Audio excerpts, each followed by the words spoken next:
আল্লাহ সুবহানাহু ওয়া তাআলার অশেষ মেহেরবানি, করুণা, দয়া, যে মহান মালিক লাখো কোটি মানুষ থেকে বাছাই করে দ্বীনি এই মাহফিলে আমাকে আপনাকে আসার বসার কিছু কথা বলা ও শোনার তৌফিক দান করেছেন।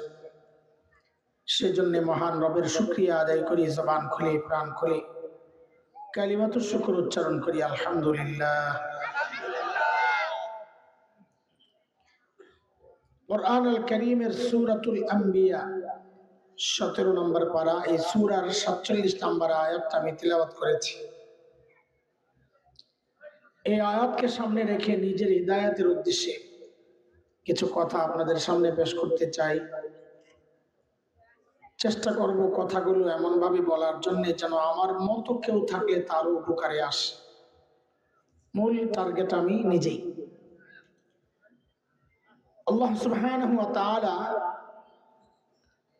বলেন, ওয়া নাদাউল মাওয়াজিনাল কিসতা লিয়াউমিল কিয়ামাহ।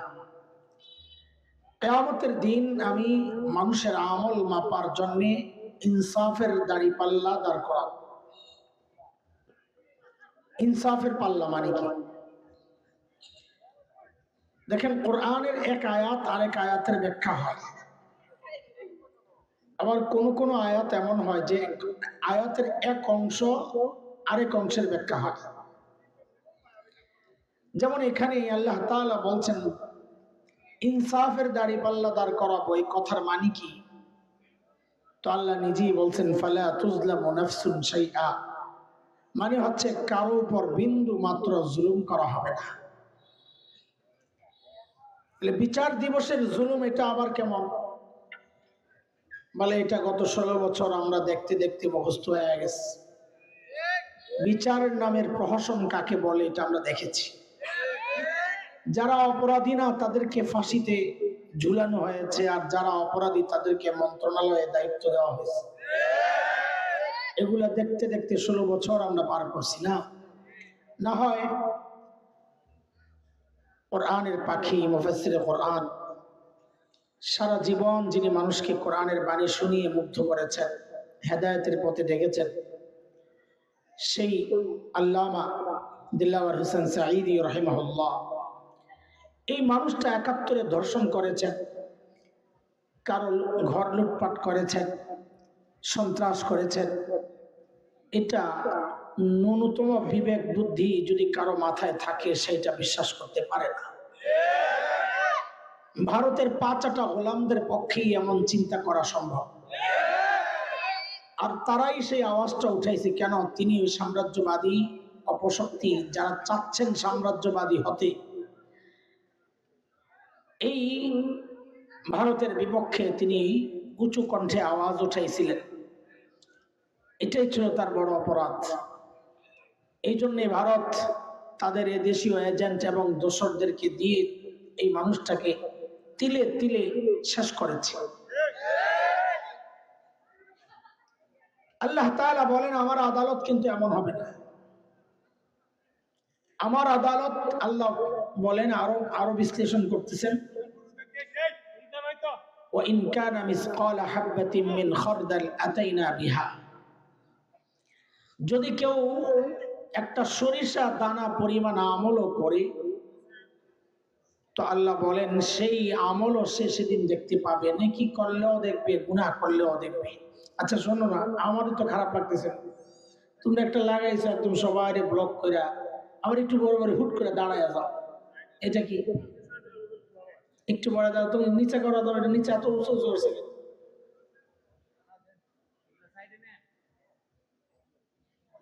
একদম নিচু করে দাও। এমন তো না যে দিন সকালে দেখা যায় না।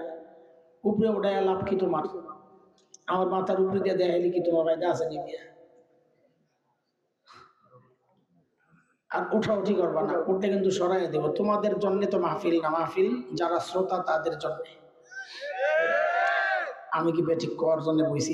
সব জায়গায় খালি ঠিক, একটা মুখস্থ করছে ঠিক, সব জায়গায় খালি ঠিক। এটাও ঠিক, ঠিক কইছিস, ওই যে ওইটাও ঠিক।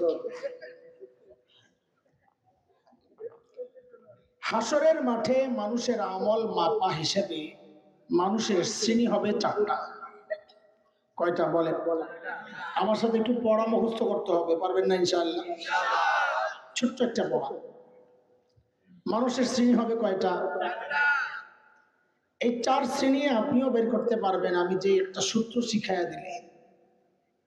সেটা হচ্ছে আল্লাহ তাআলা আমল মাপার জন্য দাড়ি পাল্লা দাঁড় করাবেন। আচ্ছা, দাড়ি পাল্লায় পাল্লা থাকে কয়টা? হ্যাঁ, আরে ভাই তুমি বুট খাইবা ভালো কথা, একদম সামনে এসে পয়সা কেন খাইতে, পিছনে জায়গা নাই, পকেটে লো। তুমি খাও, আমার খাইতে মনে চায় না, পরে পেট অসুখ হইব, পরে দুষ্পর্ব। পকেটে লো, পকেটে লো। এমন ভাবলে বসে দেখো না যে আমি দেখি নাই মনে করছি। পকেটে লয়ে এলাম, আমি আরেক দিকে তাকায় আছি। বলবেন অনেক চালাক। কালকে 3টারে উঠাইছে, একদম সামনে বসে খায়। খাবি খাবি একটু আড়ালে যায় খা, জাগাও ছাড়বো না, আবার বুটের বুটলাও ছাড়বো না। কি মজা, পয়সা পয়সা আমার দেয় আর বুট খায় আর কথা। আর আমার বুঝি রুচি নাই। হুজুর মানুষ আমাকে খাইতে মনে করে না বুট টুট। আল্লাহ, বলেন শ্রেণী কয়টা? দাড়ি পাল্লার পাল্লা থাকে কয়টা? আপনাদের এই অঞ্চলে ফসল কোনটা ভালো হয়? ধান, সব খালি ধান। আচ্ছা, এক পাল্লায় ধান রাখছেন, মাপতে হলে পাশের পাল্লায় কি কিছু রাখতে হবে না রাখা ছাড়াই মাপা যাবে? কি রাখতে হবে? পাথর। বাটকারানি কয়, বলে দিকে পাথরই বলে। আচ্ছা, এবার আমাকে এক পাল্লায় ধান রাখছেন, আরেক পাল্লায় কিছুই নাই, পাথর দেন নাই, মাপা যাবে? কেন যাবে না? আচ্ছা, আমি একটা বলি, ওইটাই বললেন বারবার, আপনারা বুঝছেন কিন্তু বলতে পারতেছেন না। বলেন, পাল্লা একটা খালি, বলেন। আমি আবার জিজ্ঞেস করি তো আবার ঠিক মতন জবাব দিয়ে। এক পাল্লায় ধান রাখছেন, আরেক পাল্লায় নাই কিচ্ছু, মাপা যাবে? কেন যাবে না? খালি বললে হবে না তো, পাল্লায় তো আছে একটাই না, খালি ওই একটা বলা লাগবে, না কথা বুঝাইতে পারব না। বলেন, মাপা যাবে? কেন? এক পাল্লা খালি বা পাল্লা একটা খালি, যেটাই বলে। ঠিক উল্টাও যদি হয়, এক পাল্লায় পাথর তো দিচ্ছেন, আরেক পাল্লায় ধান দেন নাই, মাপা যাবে? কেন? পাল্লা একটা খালি। এ কথা বুঝছেন? এটা বুঝছেন তো? এটা বুঝলে হাসরের মাঠের চার শ্রেণী আপনিও বের করতে পারেন। হাসরের মাঠে এমন এক শ্রেণী পাওয়া যাবে যাদের নেকির পাল্লায় নেকি তো আছে, কিন্তু গুনার পাল্লায় কোনো গুনাহ নাই।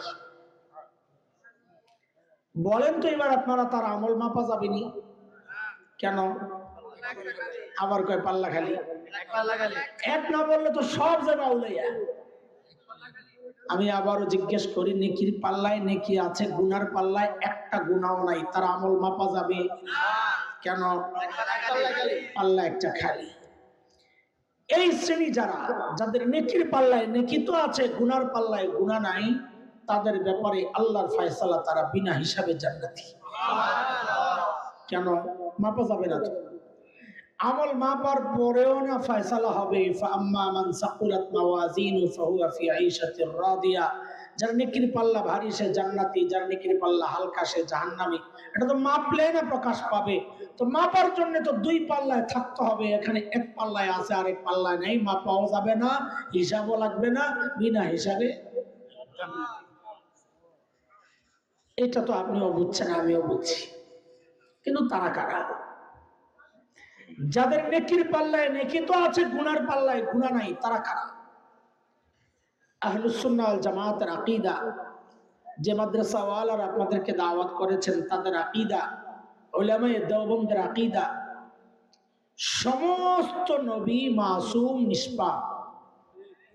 কোন নবী জিন্দেগিতে কোনো গুনাহ করেন নাই। কেন করেন নাই? সূক্ষ্ম কথা কিছু, এগুলো একটু শোনেন, তারপরে মূল পয়েন্টে যাবো। কোন নবী কোনো গুনাহ করেন নাই। কেন করেন না? এর বহু কারণের মধ্যে অন্যতম যে কারণ, সেটা হচ্ছে সমস্ত নবীকে আল্লাহ নিজেই গুনাহ থেকে বাঁচাইছেন। কেন বাঁচাইছেন? আবার প্রশ্ন আসবে, সেই প্রশ্নের উত্তর আমরা পরে আসবো ইনশাআল্লাহ। আগে এটা দেখি নবীদেরকে যে আল্লাহ নিজে গুনাহ থেকে বাঁচায় দিয়েছেন, একটা উদাহরণ দেখি। হযরত ইউসুফ আলাইহিস সালাতু ওয়াস সালামের নাম শুনছেন তো না? আমার মতন কালা বেটা ছিল, কি কেমন সুন্দর, এই বাতাস কইছি নি বল, বয়ান শোনেন না ভালো করে, কেমন সুন্দর, আরে অনেক কত, একজন নুরানি চেহারা ছিল, মাশাআল্লাহ। মানব ইতিহাসে এর চেয়ে সুন্দর করে আল্লাহ কাউকে বানান নাই, বানাবেনও না, শুধু আমার নবী ছাড়া। আমাদের নবীর হিসাব আলাদা, আমাদের নবীর সব সুন্দর। হযরত ইউসুফ দেখতে ফর্সা, আর আমাদের নবীর সব সুন্দর, মানে চোখের দিকে তাকাইলে মনে হতো এর চেয়ে সুন্দর চোখ আর হইতে পারে না, ঠোঁটের দিকে তাকালে মনে হতো এর চেয়ে সুন্দর ঠোঁট আর হইতে পারে না, যেদিকে তাকাইতো ওই দিকেই মনে হইতো যে এর চেয়ে সুন্দর এটা আর হইতে পারে না। এটা ছিল আমার নবীর বৈশিষ্ট্য। তা হযরত ইউসুফ আলাইহিস সালাম যেহেতু এত সুন্দর, বেডিরা দেখলে তো পাগল হয়ে যাওয়ার কথা, এটাই তো স্বাভাবিক। তো পাগল তো হইছে এক বেটি, সে হইলো গভর্নরের বউ, যে গভর্নরের ঘরে হযরত ইউসুফের আশ্রয়, মিশরের গভর্নর। বউয়ের নাম কি? জুলাইখা। জানেন তো আপনারা এগুলা না? জানেন, আমিও জানি, আপনারা জানেন যে ইউসুফ জুলাইখার এখন অনুষ্ঠান দেখিস টেলিভিশনে, তো মানুষ জানবে না, এই জন্য কইতেছি কথাটা। জুলাইখা বারবার হযরত ইউসুফকে কুপ্রস্তাব করেছে, হযরত ইউসুফ পাত্তা দেন নাই। একদিন জুলাইখা বান্দিরে দিয়া হযরত ইউসুফ আলাইহিস সালামকে একদম খবর দিয়া ভিতরে ঢুকাইছে। কত ভিতরে? 7 দরজা ক্রস কইরা। তাহলে ভিতরটা কত নরমাল, একদম অন্দরমহল যাকে কয়, একদম ভেতরে ঢুকাইয়া বান্দিরে বলছে কি, দরজাগুলারে বাহির দিয়া বন্ধ কইরা কইরা তুমি চলে যাও। কোন দিক দিয়া? এই প্রত্যেকটা ছোট ছোট কথা আমি বলাচ্ছি কেন, এগুলো পরে আবার কাজে লাগাইতে হইবে আমার। বলেন, দরজা বন্ধ করছে কোন দিক দিয়া? ভিতর দিয়া না বাহির দিয়া? বাহির দিয়া। 7 দরজা বন্ধ করে বান্দি গেছে। এখন হযরত ইউসুফ এক মহা সংকটে। সংকটের মূল কারণ 3টা। 1 নম্বর, চারদিক বন্ধ, বাঁচার কোনো উপায় নেই। 2, মনিবের স্ত্রীর আহ্বান প্রত্যাখ্যান করাও তো কঠিন। 3, হযরত নবী ইউসুফ নিজেও তো টকবগে যুবক, এমন জায়গায় একটা সুন্দরী নারীর আহ্বানকে প্রত্যাখ্যান করা একটা যুবকের জন্য এটাও তো কঠিন। এই ভয়ঙ্কর 3 কঠিনের মধ্যে হযরত ইউসুফ আক্রান্ত। তিনি কি করলেন? কুরআন আল কারীমের সূরা ইউসুফ আয়াত 23, 24, 25, 26 এই আয়াতগুলোতে আল্লাহ পুরো প্রসঙ্গটা এনেছেন। আল্লাহ বলেন, وراودته التي هو في بيتها عن نفسه وغلقت الأبواب وقالت هيت لك قال معاذ الله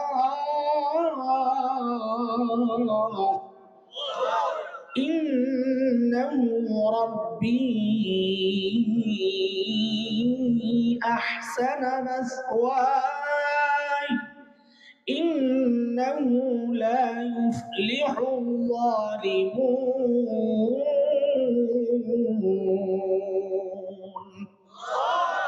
হযরত ইউসুফ আক্কা পয়রাই দিবেন চিৎকার, ও আল্লাহ আমারে বাঁচা। ডাকছেন কারে? আল্লাহ বাঁচাইছেন। 24 নম্বর আয়াতে আল্লাহ বলছেন, কাযালিকা লিনাসরিফা আনহু সুআ ওয়াল ফাহশা, ইউসুফকে অন্যায় অশ্লীল কাজ থেকে আমি নিজে বাঁচাইয়া দিয়েছি। কে বাঁচাইছেন? শুধু আমার সাথে কথাগুলো বলে যান, আমরা পরে আবার এগুলোর জোড়া লাগাবো। কিভাবে বাঁচাইছেন আল্লাহ তাআলা? বাঁচানোর প্রক্রিয়াটা আল্লাহ নিজেই দেখাচ্ছেন। ওয়াস্তাবাকাল বাব وقدت قميصه من دبر وألف يا سيدها لدى الباب। হযরত ইউসুফ দরজার দিকে ছুটেছেন। আচ্ছা, দরজা খোলা ছিল না বন্ধ? কোন দিক দিয়া?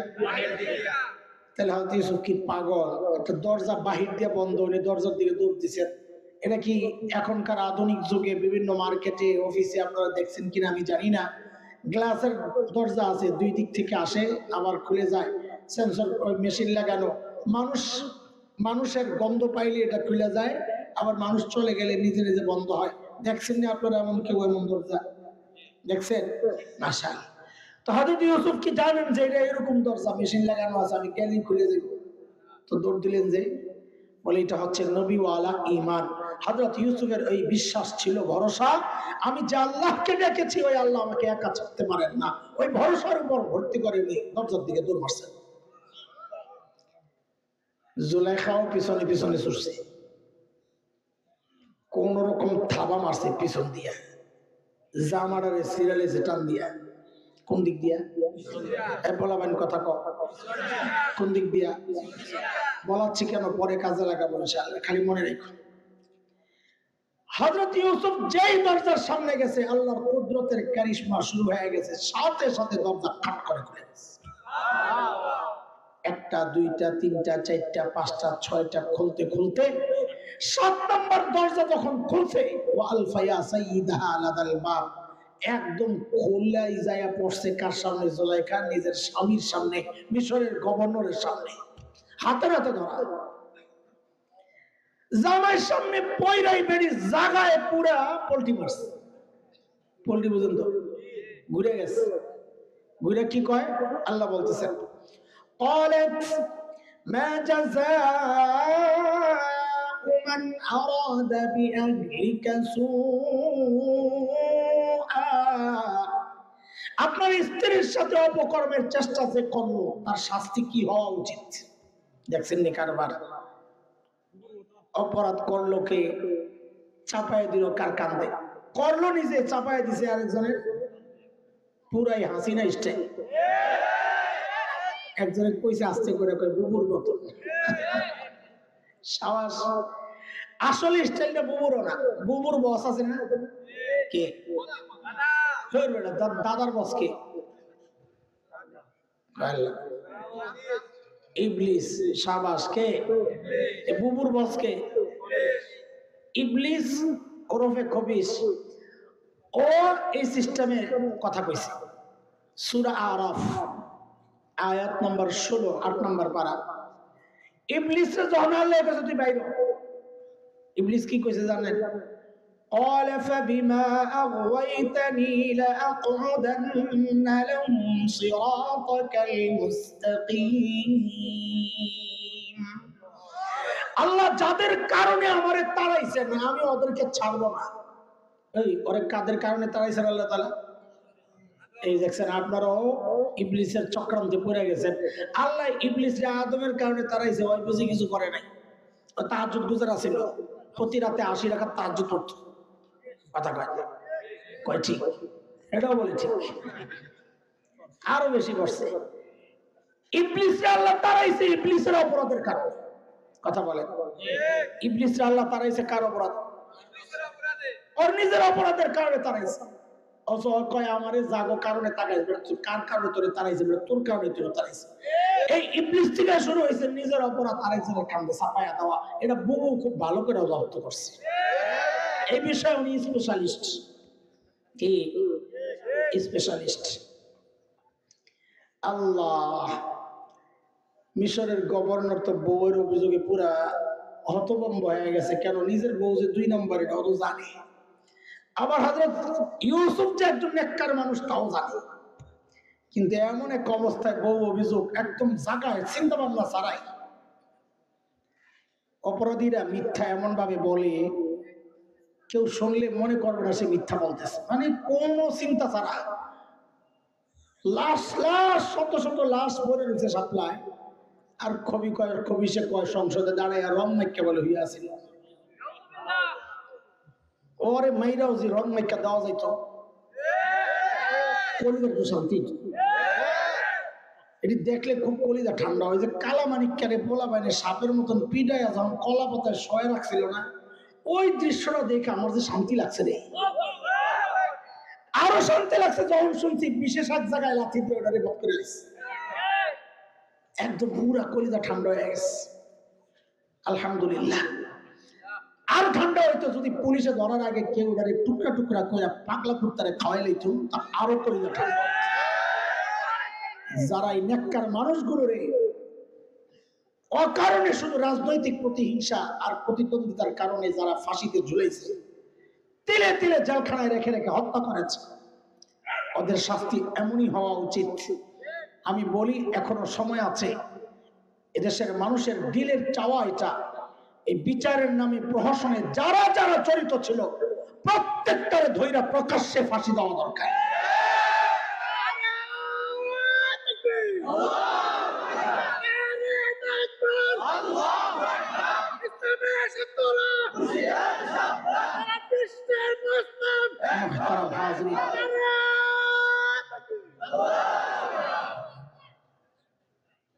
কি বলতেছিলাম, হযরত ইউসুফ ওই যে মিশরের গভর্নরের সামনে পোল্ট্রি মারছে।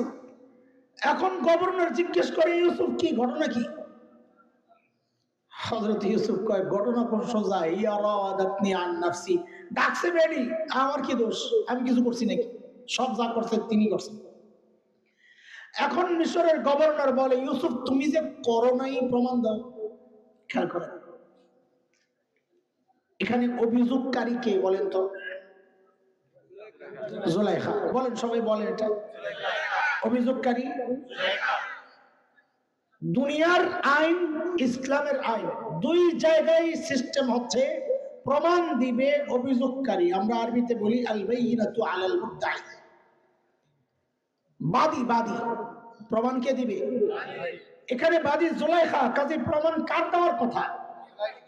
অথচ চাওয়া হচ্ছে কার কাছে? নিয়ম হচ্ছে না উল্টাইছে? কেন উল্টাইলো?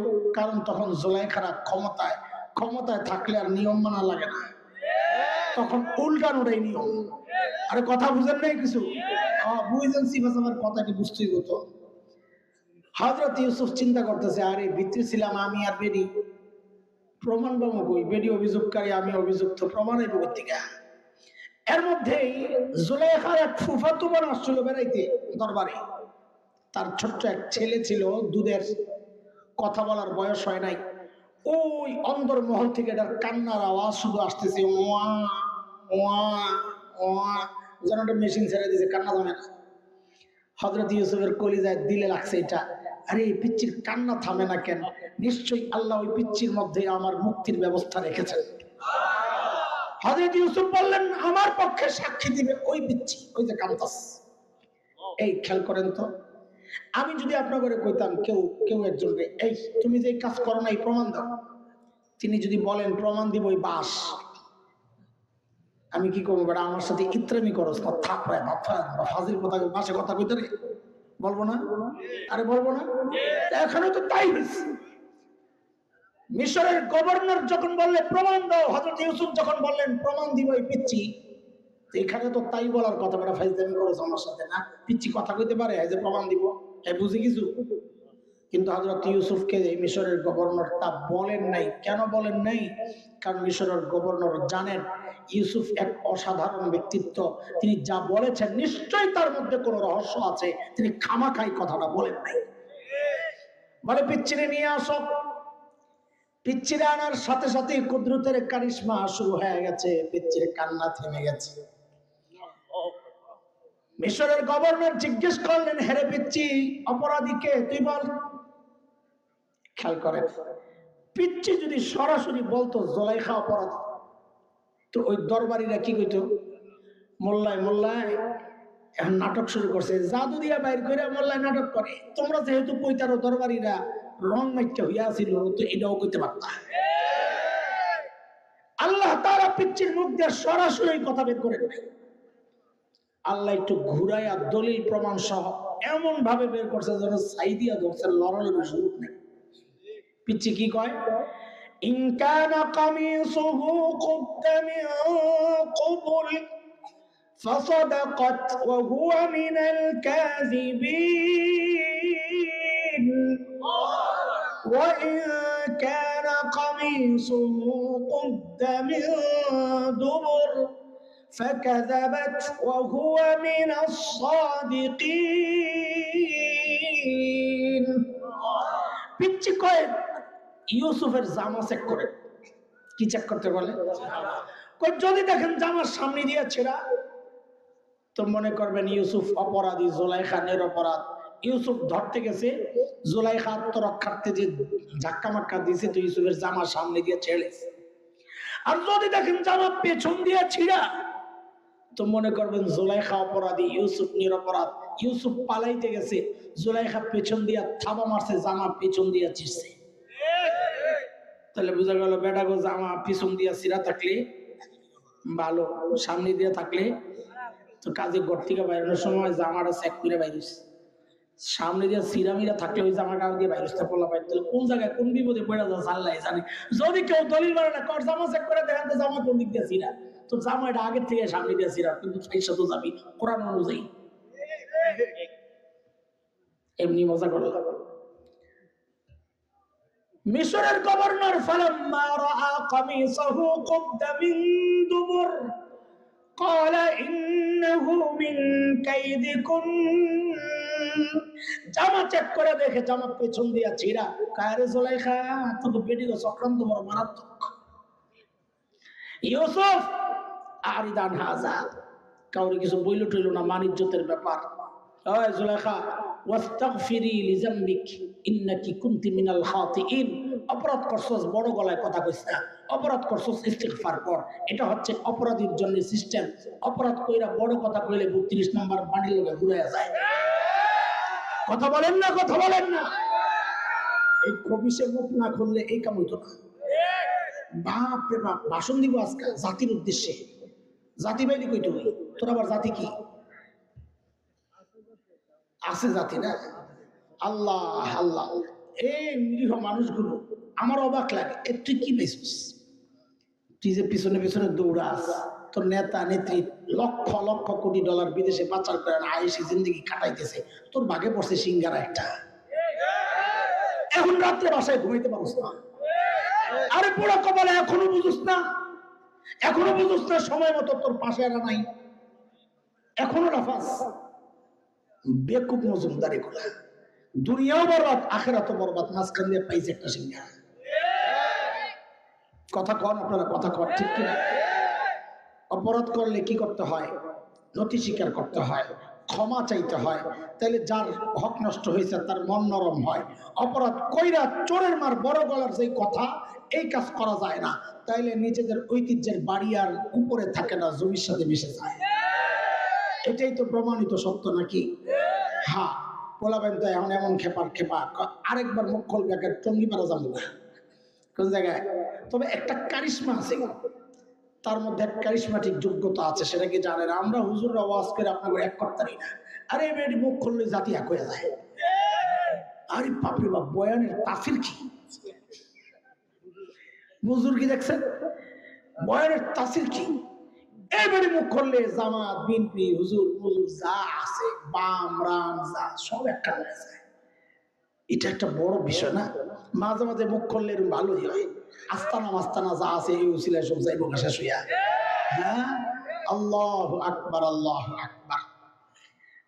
এতক্ষণ যে কথা বুঝাইছি আমি আবার পেছনে যাই লাইনে থাকেন হারায়া যাইয়েন না হযরত ইউসুফকে বাঁচাইছেন কে খাট করে দরজা ভাঙছেন কে ওই পিচ্চি বাচ্চার মুখ দিয়া কথা বের করেছেন কে ওই কথাগুলোরে প্রমাণ দিয়া সাজায়া কে বের করেছেন কেন করেছেন আল্লাহ তার নবীকে গুনাহ থেকে বাঁচানোর জন্য এবং অপবাদ থেকে বাঁচানোর জন্য আল্লাহ তার নবীকে গুনাহ থেকে কেন বাঁচাইছেন এটা হচ্ছে আমাদের মূল পয়েন্ট এতগুলা কথা বলার পেছনে কেন বাঁচাইছেন আমার আপনারা কেন বাঁচান না নবীদেরকে কেন আল্লাহ বাঁচাইছেন তো এটা বোঝার জন্য সূরা হজের একটা ছোট্ট আয়াত সূরা হজ 17 নম্বর পারার দ্বিতীয় সূরা দেখেন ওই যে দেখেন বয়ান শুনতেছে দেখেন কোন এই পাগড়ি টাগড়ি বাইন্দা ওখানে দাঁড়ায় ছবি তোলে দুই মৌলানা ছবি তোলে এক মৌলানা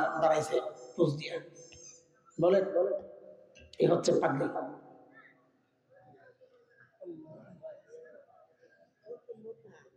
আছে এদের এদের মানুষ মনুষ্যত্ব বলে না, অমানুষ। পাগড়ি পড়ছে কি করতে গেল, পাগড়ি বেজ্জতি। লা হাওলা ওয়ালা কুওয়াতা ইল্লা বিল্লাহ। হ্যাঁ মনে করছে হ্যাঁ দেখে না, হ্যাঁ এদিকে পিস দিয়া রয়েছে, এদিকে পিস দিয়া রয়েছে, তো ছবি তো ওদিকে থেকে উঠাইতেছে। বোকা, এই ছবিটা ফেসবুকে দিলেও তো তোর মানুষের গাইলে মানুষের বয়ান শোনে, তুমি এদিকে পিস দিয়ে ছবি উঠায় পোস্ট দাও। মিয়া বেকুব মজুমদার, তোর মাথায় গেলু বলতে কিছু আসেনি তার সিরা। বলবে না মানুষ? বলেন আপনারা, বলবে না? কিচ্ছু নাই। বোকা, একটা ছবি তুলতে পারলেই একটা ফেসবুকে করা লাইক পাইবো, করা কমেন্ট পাইবো, লাইক আর কমেন্টের ব্যবসায় নিজের মাথা যে নষ্ট, মানুষ বলবে ওই চিন্তা নাই, লাইক করা কামাই। বোকা কথা। আল্লাহ আল্লাহ আল্লাহ আল্লাহ আল্লাহ এগুলোর হেদায়েত দিক, আল্লাহ হেদায়েত দিক। বড় বড় কষ্ট আমাদের এগুলোর। যেখানে যাই কোনো কারণ ছাড়াই দাঁড়ায় দাঁড়ায় ছবি তুলছে, কি এক অবস্থা, কোনো কারণ ছাড়াই। বলে আরে সাধারণ মানুষ তুলে তোলে, তুমি দিনই ইলম পাইয়া তুমি কেন খামাখা ছবি তুলবা? কি জবাব আল্লাহর কাছে এই সমস্ত ফালতু কাজের? ইমানদারের পরিচয় আল্লাযীনা হুম আনিল লাহওয়ি মুরিদুন। যদি জায়েজও কই কোনো কারণে, আমি জায়েজ না জায়েজ বলার মতো ব্যক্তি না। যারা বলেন যে জায়েজ আছে, যদি জায়েজও বলি, ইমানদার অপ্রয়োজনীয় জায়েজ থেকে তো বাঁচা থাকে, এটা তো ইমানদারের লক্ষণ। আল্লাহ বলেছেন আল্লাযীনা হুম আনিল লাহওয়ি মুরিদুন। এই লঘু বেকার কাজ ইমানদার কেন করবে? আপনারা কথা বুঝতেছেন আমার? খেয়াল করেন।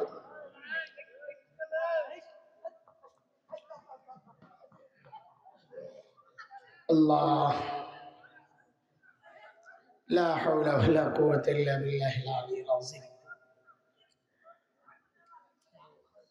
তো কি বলতেছিলাম, আল্লাহ কেন বাঁচাইছেন? তো সূরা হজ, কোন সূরা? সূরা হজের ৭৫ নম্বর আয়াত। আল্লাহ বলেন আল্লাহু ইয়াসতাফি মিনাল মালাইকাতি রাসূলান ওয়া মিনান নাস। আল্লাহ বলেন সমস্ত রাসূল আমার নির্বাচন। রাসূলদেরকে কে নির্বাচন করেছেন? আমার সাথে কথা বলেন, কে? কে? আল্লাহ। এখন কোন নবী যদি গুনাহ করেন, তো আসলে আল্লাহর নির্বাচনটা প্রশ্নবিদ্ধ হয়ে যায়। নবী মানুষ, গুনাহ করতে পারেন, সেই ক্ষমতা তার ছিল, আল্লাহ ওইভাবেই বানাইছেন। কিন্তু গুনাহ করলে আল্লাহর নির্বাচনটাই প্রশ্নবিদ্ধ হয়ে যায়। কাকে নির্বাচন করলে উনি দেখি গুনাহ করে। এই জন্য উম্মতের আলেমরা, বিশেষ করে উলামায়ে দেওবন্দ, এই বিষয়ে এত কঠোর।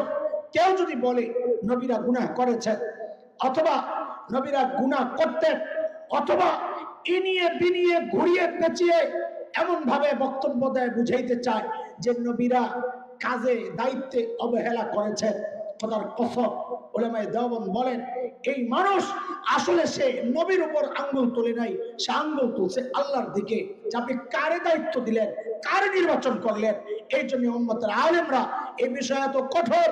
যারা নবীদের দিকে আঙ্গুল তোলে, তার পাগড়ি কপাল ঢাকা যত সুন্দর হোক, দাড়ি যত লম্বা হোক, বংশ যত উঁচা হোক, যার লক্ষ কোটি ভক্ত মুরিদ থাকুক, যদি নবীদেরকে নিয়ে কেউ বাজে মন্তব্য করে, উদ্ভট কথাবার্তা বলে, তো চোখ বন্ধ করে সিদ্ধান্ত নিতে হবে এই মানুষ গোমরা, এ মানুষ বাতিল, এ মানুষ পথভ্রষ্ট।